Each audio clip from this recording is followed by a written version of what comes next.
Welcome back, guys. I hope you are clear with the topic we discussed last time about the concept of linear equations in one variable. And in the case of any queries still remaining, you can simply come to us in the comments box or you can simply email us. We will try to reach out to you as early as possible. And today our topic of discussion is about linear equations work problems. So let's begin with that.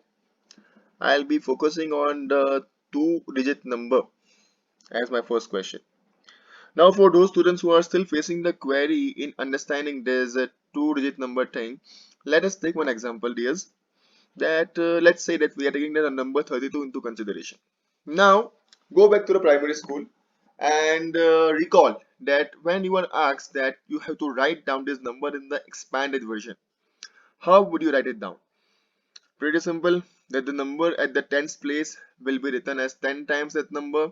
The number at the units place will be written as 1 times that number, and they are separated by a plus sign, which I have done here for you. That 32 is written as 10 times 3 plus 1 times 2. Now you have to use the same concept in creating the two-digit number in this case. The difference will be only that here we will be dealing with the pronumerals, that is the unknown numbers. That is the only difference that you will be facing. Okay, so let's start. The question's first sentence says that one of the two digits of a two-digit number is three times the other digit. Okay, I will stop myself right here and I will first of all try and make the two-digit number.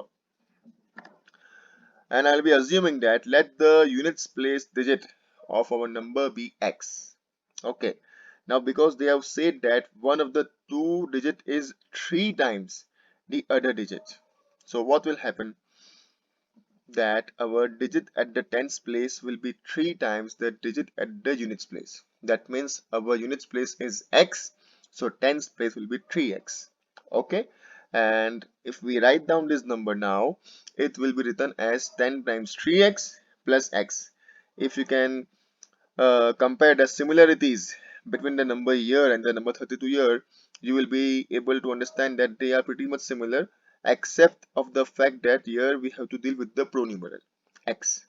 Okay, now I will be proceeding ahead in the question. If you interchange the digits, okay, again I am stopping myself here and I will be straightly proceed ahead in interchanging my digits.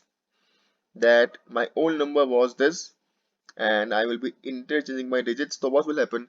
The digit which was at the units place will take the position of the tens, and the digit which was at the tens place will be taking the place of the unit place. Okay, so this is how I created my new number. Again, I will be going back to the question and I will read that after interchanging the digits of the two-digit number, we have to add both the numbers, the new number found and the old number that we have already, and their summation is coming up to 88, which is somewhat like this. Just replace the values here and get the value of the pronumeral x. Remember, this is not your answer because we have to find out our original number, and original number is what? This is your original number, old number. That is 10 times 3x plus x, that is equal to 31x. So input the value in this 31x and you will get your value as 62. So 62 is your original number.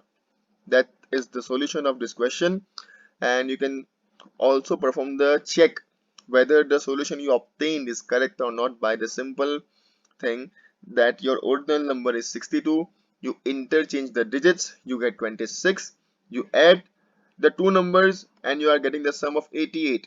That means your answer is correct.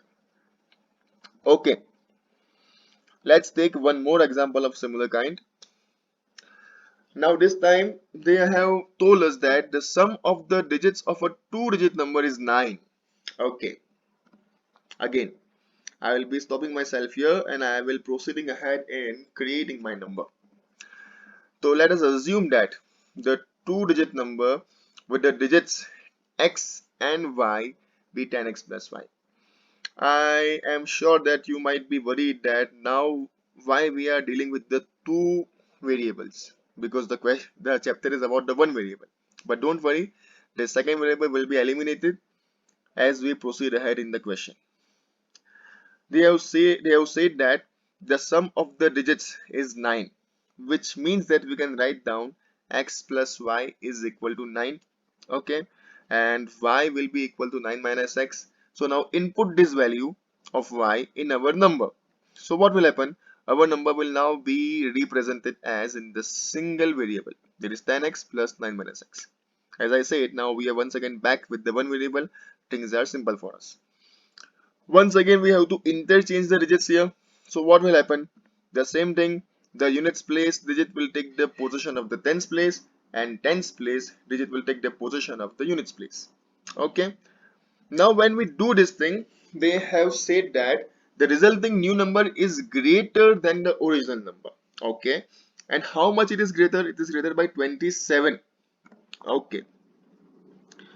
Now if we want to make this thing equal, the new number and the original number, so what we can do here means we can either subtract 27 from the new number because it is greater, or we can add 27 to this number, that is the original number.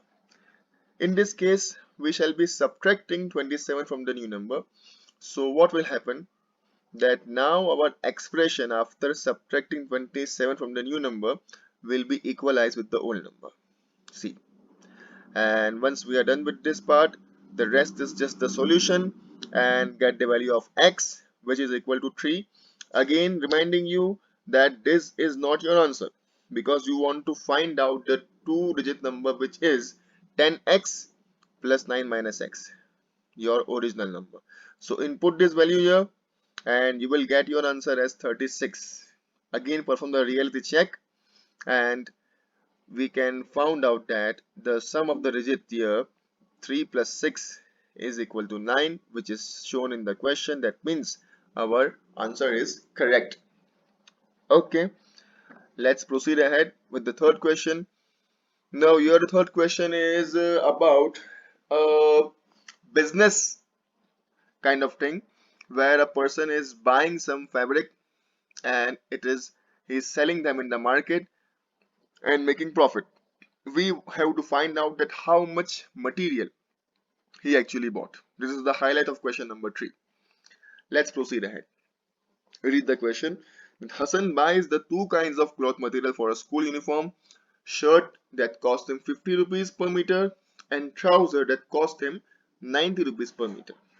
Okay, for every 2 meters of trouser he buys 3 meters of shirt and he sells them at 12 and 10% profits respectively. Okay, now this question is going deeper and deeper as we read it ahead. So before we get confused, let us start solving it, and first of all taking out the data that they have given to us. For example, the data given for the shirt is the cost price, which is 50 rupees per meter, and after purchasing that material, we don't know that how much material he is purchasing, but we know that he is making 12% of profit on shirt. So let's find out the selling price, which will be the cost price plus profit, that is equal to 56.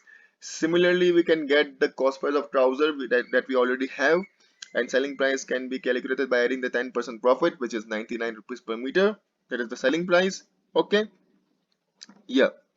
Now the hint given in the question is this, that for every 2 meters of trouser he is buying 3 meters of shirt material. We don't know how much material he is buying, so let us say that he is buying x meters of the material. So we can say that for 2x meters of trouser he is buying 3x meters of shirt. And let's find out the amount he is earning on each material, that is the 2x meters of trouser and 3x meters of shirt. So let's first of all calculate the sales from the trouser. As the material quantity is 2x, multiply that material quantity by the amount, you will get the answer of the sales. Similarly, you do that for shirt and you will be good to go for writing down this equation, that is 2x multiplied by 99 plus 3x multiplied by 56 is equal to 36,600 rupees. Why I wrote down here this thing here? Because this is the separate selling and the summation is given to us here in the question. You solve this thing, you get the value of x, that is equal to 100, and we want to know that how much trouser he is buying, how much material of trouser he is buying, and that is equal to 2x as we have described it here. So let us input this value in 2x, which is equal to 200 meter. That means the trouser material he brought is 200 meters. Okay guys, so that's it for today. I would like to say that word problems are really tricky sometimes and you have to be very careful in dealing with them. All you need to know is how to extract the information from the questions. It is not the rocket science, and I hope with enough of practice you shall be able to complete the word problems correctly. So wish you all the very best with the learning. Keep following us and do not forget to subscribe to our channel. Thank you very much.